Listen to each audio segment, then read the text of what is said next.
Well, again, welcome.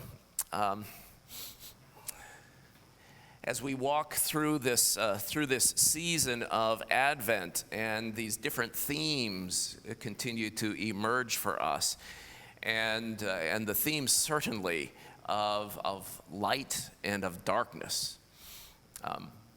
So why is the dark so scary for us?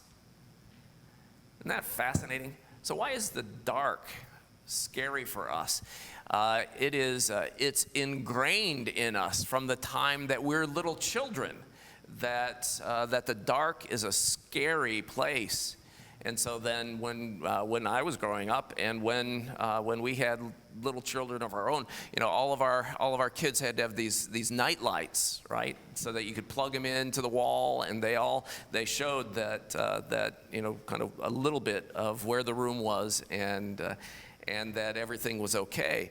But there is still this sense of that the darkness is a foreboding place, so that even as adults, when we go into a room, even if we know the room really well, or we come home for the first time after having been gone and there are no lights on inside, our first impulse is to go inside the door and to turn on the lights, to find the light switch so that light comes on.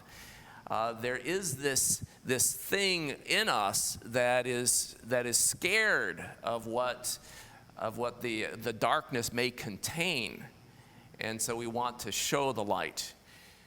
And that does belie this kind of deeper psychological truth for us, that the darkness is something that is mysterious and holds dangers.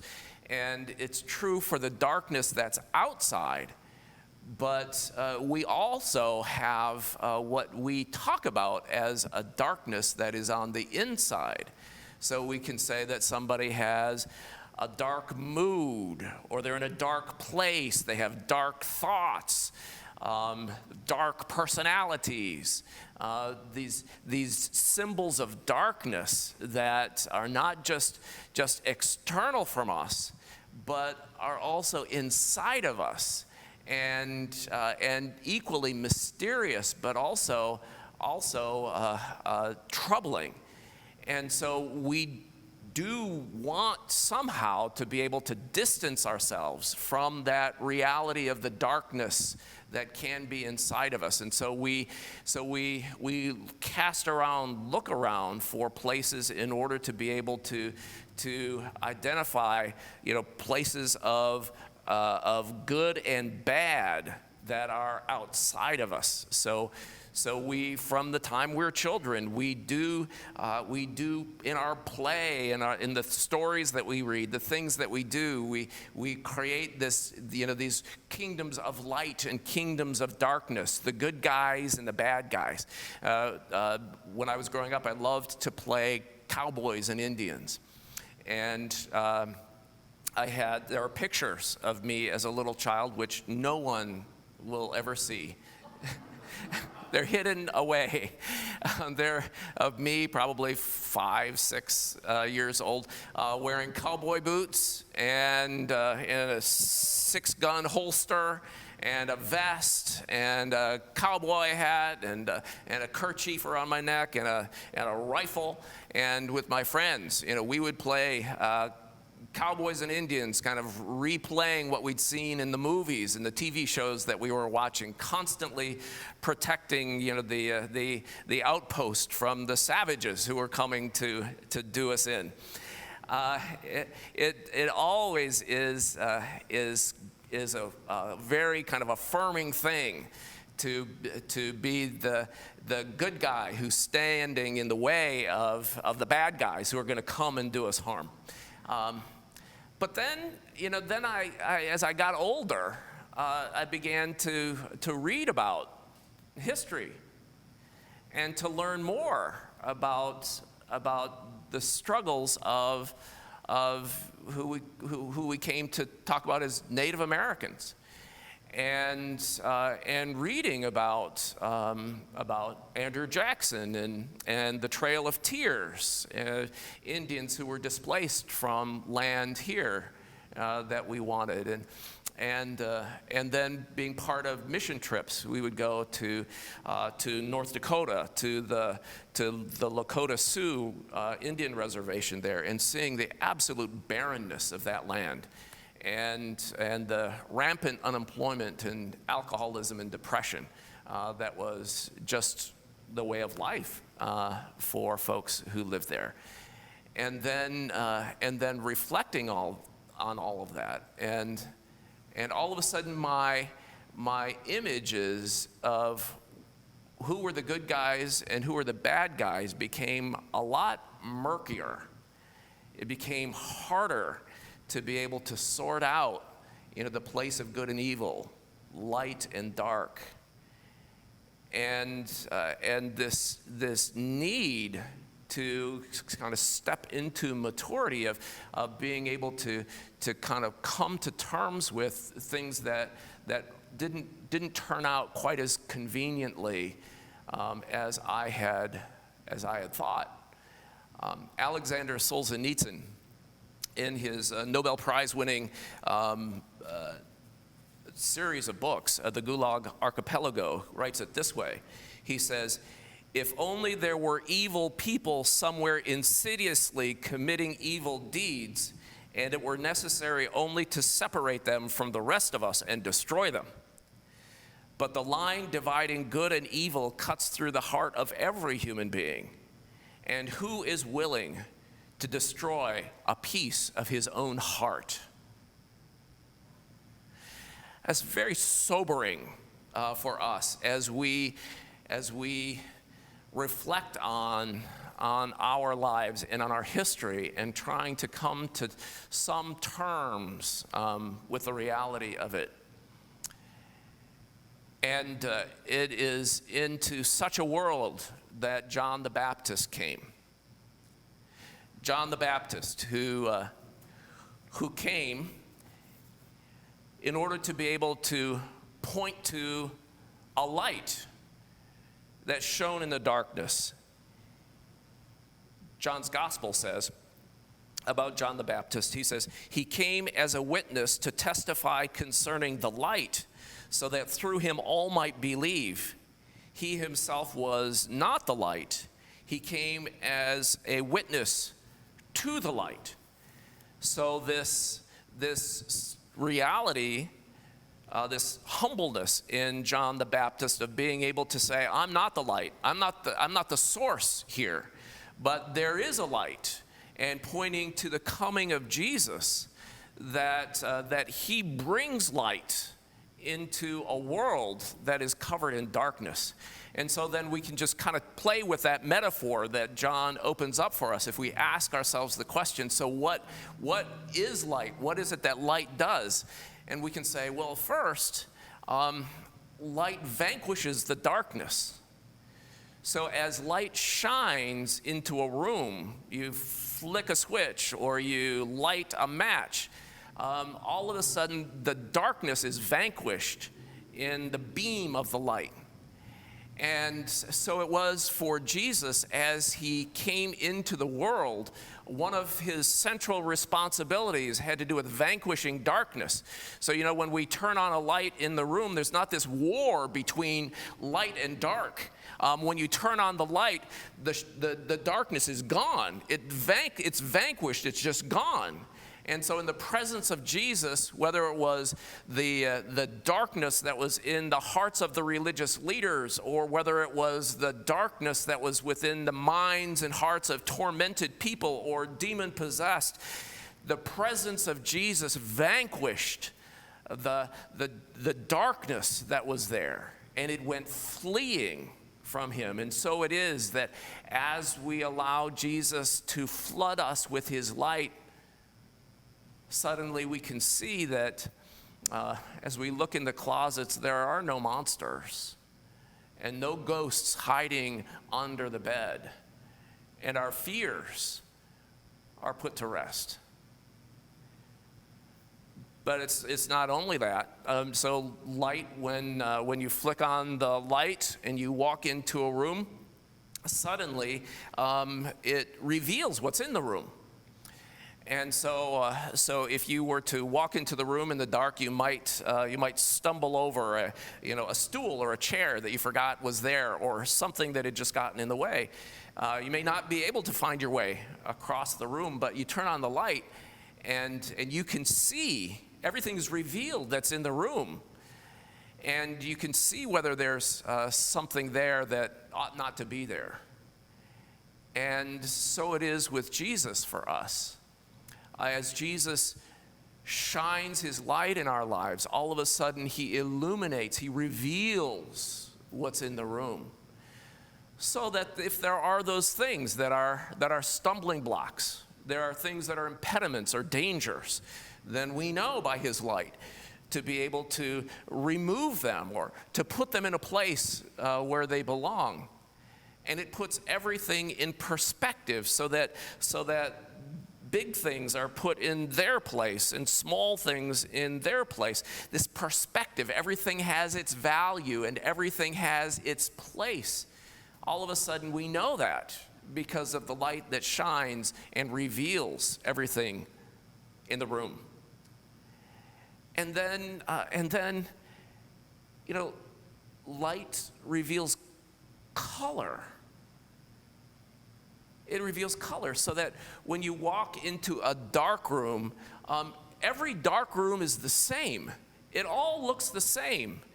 And so you can walk into a palace or you can walk into a hovel and you wouldn't know whether one is the other. It's all the same. But now all of a sudden you turn on the light and you can tell whether it's a palace or a hovel. The richness of the place, the colors that are there, all of a sudden emerge and they shine and they make beauty and wonder and decorations and festivity. They make it all possible. The darkness is bland. Every room looks the same in the dark. And for people, if we are filled with darkness, you've seen one dark room, you've seen them all. And if you've seen one dark person, you've seen them all. One power-hungry tyrant looks exactly the same as another power-hungry tyrant. They're all the same. But when you see a saint, they're all unique. They have a unique color to their personality, their particular giftedness, their desires, their ways of going about living a life of service. They're all different and make for a flavorful, creative way of being able to build community. Jesus said in the Sermon on the Mount, the eye is the light of the body. If the eye is good, the whole body will be filled with light. But if the eye is bad, the body will be filled with darkness. And oh, how great will be that darkness. Jesus shines the light and it brings out of us the color, the personality, the beauty, the wonder that we were made to be able to show. And then that just kind of leads us into the last one, which is just miraculous. So it's this relationship between light and life. Between light and life. If it weren't for light, life would be impossible. And so we live in a world in which every plant grows towards the light. And you can watch time-lapse photography of plants, flowers that actually follow the sun as they go across the sky. As they reach towards the sun and they gather the light, their vitality and energy increases and grows. And so it is for us, that as we reach for him, as we stretch for him, as we bask in his light and in his glory, then without even realizing it, we take on his vitality and his energy, and we get stronger as human beings and are able to do more and more of what he asks us to do, even though we don't know how it happens, and even though it may not be our intention. But it's just what happens as we stretch towards the source of all light, of all goodness, and of all love. And then suddenly the things in this world, they don't matter so much anymore. What matters is the light and living according to the light, and the things that were around us before that distracted us, or that we were so invested in, or our egos were so determined about, all of a sudden they become less real for us. It was in 1914, on the beginning of the first months of World War I, on the German front, and there were soldiers, British soldiers that were in trenches facing German soldiers that were in trenches with a 60-foot no man's land between the two. The fighting had been fierce, and the ground was covered with mud and blood between them. And so on Christmas Eve night, the fighting stopped for a bit, and in the pause, the British soldiers saw light that was coming from the German side. And then they realized that it wasn't, lights so that they could read documents, or lights so that they could do whatever it was that they needed to do. They were the lights of Christmas decorations in the enemy trench. And then they heard the German soldiers begin to sing Christmas carols. And the British soldiers recognized the tune. They didn't know German, but they recognized the tune. And so in their own language began to echo back the songs of Christmas hope and cheer there in the mud and blood of the trenches. And throughout the night they sang. And the next morning, Christmas morning, they don't know exactly who it was, but some of the soldiers on the British side got up out of the trenches and walked out into no man's land. And they were met by some of these young German soldiers who left their weapons behind, and they shook hands, and they began to exchange gifts of food, and they began to play. Somebody had a soccer ball and a soccer game. They would say football. A soccer game broke out. These young men who were attracted by the beauty of the season and the light and the grace of it.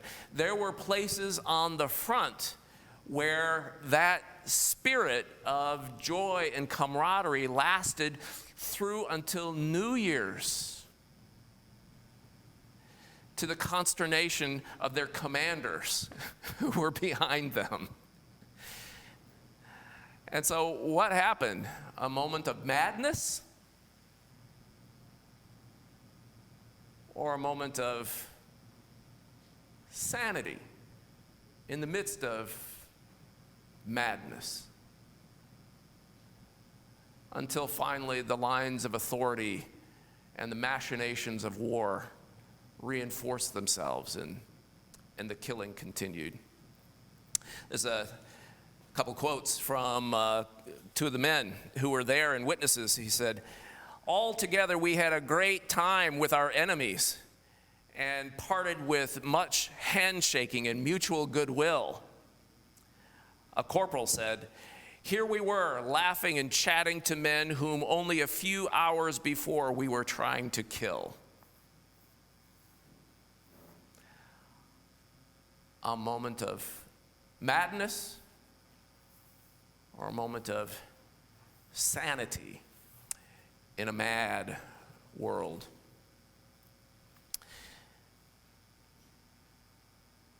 Who would know how history could have changed if the singing had continued and if the realization of this Savior penetrated deeply into the hearts of their commanders, and if the reality that this one who came and was born in a manger was a Jew, what heartache might have been averted. St. Paul tells us that the wisdom of God is the foolishness of men. And so we are here in the season of Advent. The themes of light and darkness